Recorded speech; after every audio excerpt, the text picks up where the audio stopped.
Hey, welcome to the basement. Now that we have the opportunity to use Google Meet as a teaching tool, all of my classes will at some point be given the opportunity to join me in live discussion using this tool. So let's go over how to do it. I happen to have an invitation to myself ready to go, so let's take a look at how that would work.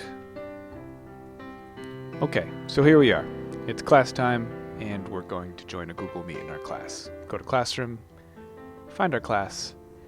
For Mr. Honored's classes, there's going to be a meeting assignment. It's going to be material.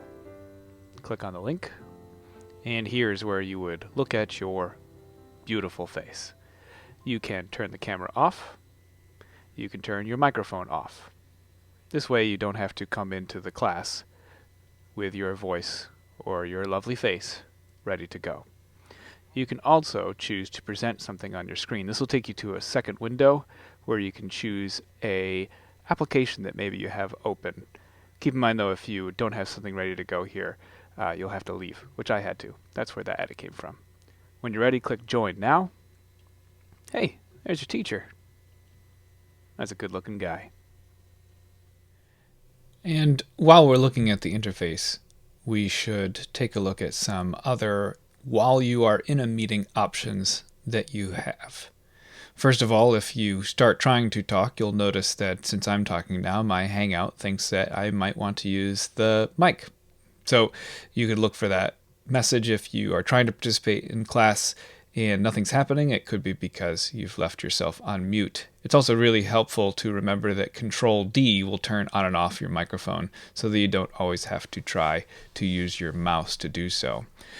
If you need to share work with a teacher, it might be useful to know that the Present button is down here in the lower right, so you can always move your work to a new tab, new window, and present that window, and then a teacher will be able to look at your work on screen. Keep in mind, of course, that your whole class can look at that work on screen as well. In the upper right, there are some options to point out. This will either be a list of all the names, or it might be these grid options if your class meeting is small enough, so you can change what you want to see using that menu here. This is a list of the people currently participating in your Hangout. If you ever need to exit it, just click right in the Hangout screen and it will bring it back to this upper right hand menu. What I want to point out is between these two options, what teachers are able to do, what I have found already, is use those to mimic the pace and format of a real class. If you want to raise your hand in this window, when you click off your mic, this very obviously changes from the red circle to the little blue waveform. And even if it's just the background noise, I can tell that, hey, that person wants to speak, and I can call on them as if you were raising your hand. So I will keep this open during a question and answer period, and when I see a mic go off, I call that student and they're able to speak. I've also found that as a teacher, I naturally will ask questions to the group. Is everyone with me? Does that make sense? What did we do last week? Those sort of questions that mimic the pace of whole class instruction just comes out of me and my colleagues during the course of instruction.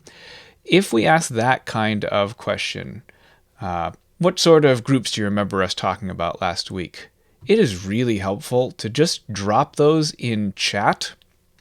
And then I have left the chat window open and I have said, oh, look, Jerry is talking about the color red. Susie is talking about the color green.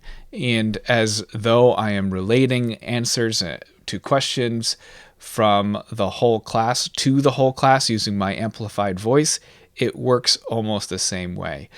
So using the chat is a really effective way to get interaction with your teacher, and also it's really helpful for your teacher to use your questions here in chat and bring them to the class in that amplified and much more clear form, because we're in charge of the meeting, so we know a little bit more about what is going on. So definitely check out this operations menu up here for either raising your hand and actually jumping into discussion, or asking questions here that the teacher can get to later. So this is just a little bit of a deeper dive before we return to wrapping up an introduction to Google Meet. So there you go. I should point out that you'll have to manage that mute and camera during class if you want to join discussion for any reason, ask a question or answer a question. You'll have to unmute, say what you want to say, and mute yourself again. In our class sizes, it's just going to be polite and a good and responsible use of the data.